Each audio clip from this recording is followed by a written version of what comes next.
വേഗം വരുന്ന നമ്മുടെ കർത്താവായ യേശുക്രിസ്തുവിൻ്റെ ധന്യനാമത്തിൽ എല്ലാവർക്കും സ്നേഹവന്ദനം. കൈ കഴുകാതെ ഭക്ഷണം കഴിക്കുന്ന ശിഷ്യന്മാരെ കണ്ടുകൊണ്ട് പരീശന്മാരും ശാസ്ത്രിമാരും കർത്താവിനോടൊരു ചോദ്യം ചോദിച്ചു. നിന്റെ ശിഷ്യന്മാർ പൂർവികന്മാരുടെ സമ്പ്രദായം ലംഘിക്കുന്നത് എന്ത്? അവർ ഭക്ഷിക്കുമ്പോൾ കൈ കഴുകുന്നില്ലല്ലോ. മത്തായി 15:2 കൈ കഴുകാതെയുള്ള ഭക്ഷണം മനുഷ്യനെ അശുദ്ധനാക്കുന്നു എന്നാണ് അവരുടെ വാദം. കർത്താവ് അവർക്ക് നൽകിയ മറുപടി, മനുഷ്യന് അശുദ്ധി വരുത്തുന്നത് വായ്ക്കകത്ത് ചെല്ലുന്നതല്ല, വായിൽ നിന്ന് പുറപ്പെടുന്നതത്രേ. അത് മനുഷ്യനെ അശുദ്ധനാക്കുന്നു. മത്തായി 15:11. തുടർന്ന് കർത്താവ് ശിഷ്യന്മാരോട് പറഞ്ഞത്, വായ്ക്കകത്ത് ചെല്ലുന്നതെല്ലാം വയറ്റിൽ ചെന്നിട്ട് മറപ്പുരയിൽ പോകുന്നു. എന്നാൽ വായിൽ നിന്ന് പുറപ്പെടുന്നതോ ഹൃദയത്തിൽ നിന്ന് വരുന്നു. അത് മനുഷ്യനെ അശുദ്ധനാക്കുന്നു. എങ്ങനെയെന്നാൽ ദുശ്ചിന്ത, കൊലപാതകം, വ്യഭിചാരം, പരസംഗം, മോഷണം, കള്ളസാക്ഷ്യം, ദൂഷണം എന്നിവ ഹൃദയത്തിൽ നിന്ന് പുറപ്പെടുന്നു. ഇവ മനുഷ്യനെ അശുദ്ധനാക്കുന്നു. കഴുകാത്ത കൈകൊണ്ട് ഭക്ഷിക്കുന്നത് മനുഷ്യനെ അശുദ്ധമാക്കുന്നില്ല. മത്തായി 15:20. മലയാള മനോരമയിൽ ശുഭദിനം എന്ന പംക്തിയിൽ വന്ന അകവും അഴവുള്ളതാകണം എന്ന പേരിൽ നൽകിയ ഒരു ചിന്ത യേശു കർത്താവിൻ്റെ വാക്കുകളുമായി ചേർത്ത് ശ്രദ്ധയിൽ കൊണ്ടുവരട്ടെ. എന്തെങ്കിലും തരണമെന്ന അഭ്യർത്ഥനയുമായി മുറ്റത്തെത്തിയ ഭിക്ഷുവിന് സ്ത്രീ കുറച്ച് ധാന്യമണികൾ നൽകി. അദ്ദേഹത്തിന് തേജസ് കണ്ട അവർ തൻ്റെ സങ്കടങ്ങളെല്ലാം വിവരിച്ച ശേഷം എന്തെങ്കിലും ഉപദേശം നൽകണമെന്ന് ആവശ്യപ്പെട്ടു. അദ്ദേഹം പറഞ്ഞു, നാളെ എനിക്ക് കുറച്ച് പായസം തരണം.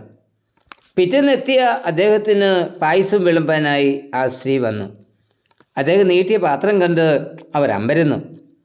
അതിൽ നിറയെ ചെളിയും കറയും. അവർ പറഞ്ഞു, ഇതിലെങ്ങനെ പായസം തരും? ഞാൻ പാത്രം കഴുകിക്കൊണ്ടുവരാം. പായസം പാത്രത്തിൽ വിളമ്പാൻ ഭിക്ഷു നിർബന്ധിച്ചിട്ടും സ്ത്രീ വഴങ്ങിയില്ല. അദ്ദേഹം പറഞ്ഞു, നിന്റെ മനസ്സിലും നിറയെ പരാതികളും പരിഭവങ്ങളുമാണ്. അത് മാറാതെ ഞാൻ എത്ര ഉപദേശം നൽകിയിട്ടും കാര്യമില്ല. അകം അശുദ്ധമെങ്കിൽ അകത്തേക്ക് ചെല്ലുന്നതും അശുദ്ധമാകും. വിളമ്പുന്നത് വിശുദ്ധമാണോ എന്നതുപോലെ പ്രധാനമാണ് പാത്രം വിശുദ്ധമാണോ എന്നതും. എത്ര വിശിഷ്ട ഭോജ്യമുണ്ടാക്കിയാലും അത് സ്വീകരിക്കുന്ന തളികയ്ക്ക് വൃത്തിയും തെളിവും ഉണ്ടാവണം. നല്ലതൊന്നും അകത്തേക്ക് പ്രവേശിക്കാത്തത് കൊണ്ടല്ല, പ്രവേശിക്കുന്നവയ്ക്ക് പ്രവർത്തിപ്പാനുള്ള പരിസരമില്ലാത്തത് കൊണ്ടാണ് ക്രിയാത്മക മാറ്റങ്ങൾ സൃഷ്ടിക്കപ്പെടാത്തത്. സ്വയം മാറാനും നവീകരിക്കപ്പെടുവാനും തയ്യാറാകാത്തവർക്ക് മുൻപിൽ അതിരുചികരമായ വിരുന്നൊരുക്കിയാലും അവർക്ക് ആസ്വദിക്കാനാകില്ല. നാവിൻ്റെ അരുചിക്ക് അന്നത്തെ പഴിച്ചിട്ട് എന്ത് കാര്യം? പുറത്തുനിന്ന് ലഭിക്കുന്നതെല്ലാം ഗുണമേന്മയുള്ളതും മനോഹരവും ആകണമെന്ന നിർബന്ധം എല്ലാവർക്കും ഉണ്ട്. അകത്തുനിന്ന് വരുന്നവയ്ക്കും അതേ സവിശേഷതകൾ വേണമെന്ന് ആഗ്രഹമുണ്ടായാൽ പല പ്രശ്നങ്ങൾക്കും പരിഹാരം ഉണ്ടാകും. അകം നന്നായാൽ പലതുണ്ട് ഗുണങ്ങൾ. പുറമേ നിന്ന് വരുന്നവയെ എല്ലാം ആസ്വദിക്കുവാൻ കഴിയും. സഹസഞ്ചാരികളിലും സുഗന്ധം പരത്തും. അകം അശുദ്ധമെങ്കിൽ പല പ്രശ്നങ്ങളും ഉണ്ടാകും. ആരും അകത്തേക്ക് വരില്ല. എല്ലാവരും മാറി നിൽക്കും. പരിസരം പോലും മലിനമാകും.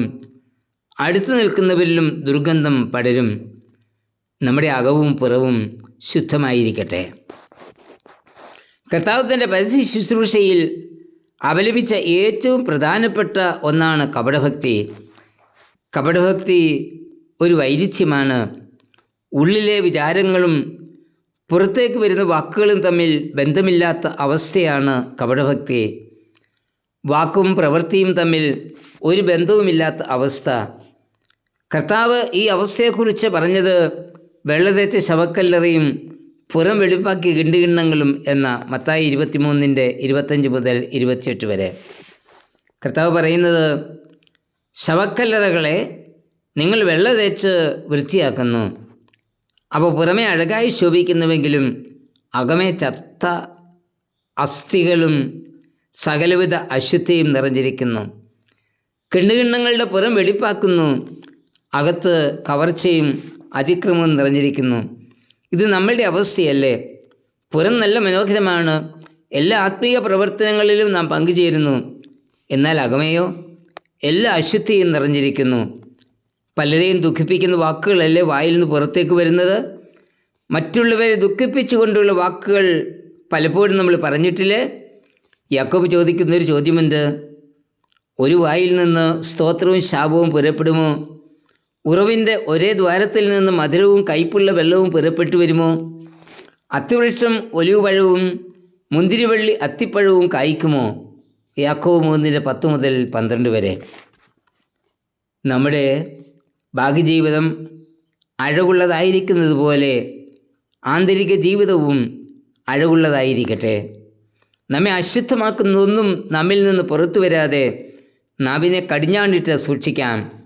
അകം ശുദ്ധമെങ്കിൽ പുറത്തേക്ക് വരുന്നതും ശുദ്ധമായിരിക്കും. കർത്താവേ, അകവും പുറവും അഴകുള്ളതായി വിശുദ്ധിയിൽ സൂക്ഷിപ്പാൻ എന്നെ സഹായിക്കണമേ. ആമേൻ.